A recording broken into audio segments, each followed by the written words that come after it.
Meaningless, huh? What do you know of meaningless? Spend most of your life ruled by another.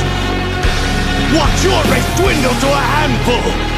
And then... First of all, if you don't track calories, you have no idea how many calories you're eating, you're just guessing.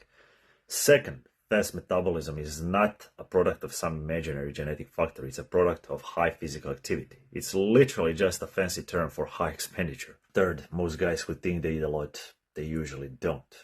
As this video I responded to implies, they eat based on their appetite. If you're eating to gain weight or lose fat, you're eating with a purpose. You don't eat to satisfy your hunger or appetite. Your appetite doesn't give a shit about your fitness goals. It couldn't care less if you're trying to gain muscle or lose fat. And second possible scenario, most guys who think they eat a lot, perhaps they even eat a lot for a day or two out of the whole week. The rest of the days they undereat.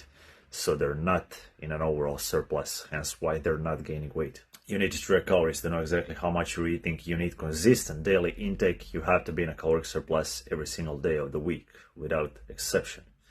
That's how you get a proper feedback, and that's how you know how to make proper adjustments in order to make sure you're actually gaining weight in the long run. And even if you have a fast metabolism, aka high expenditure, that just means you will need more calories to stay in a surplus. So even if you're eating like 4,000 or 5,000 calories every single day and not gaining weight, that simply means you need more calories to stay in a surplus in order to gain weight. So irrelevant of how fast you think your metabolism is and how many calories you're eating, if you're not gaining weight, you're not in a caloric surplus. That means you should increase your daily caloric intake and stay 100% consistent with it. You have to eat that amount every single day. I coached a bunch of self-proclaimed hard gainers. I proved them wrong. And I was one of you guys. Years ago, I was a self-proclaimed hard gainer until I realized I need a shit ton of calories to stay in a surplus. It's as simple as that. You'll have to ignore your appetite if you want to gain weight. As a matter of fact, force feeding in a prolonged surplus is unavoidable due to leptin signaling, and the longer you stay in a surplus and the more fluff you gain, the worse you'll get.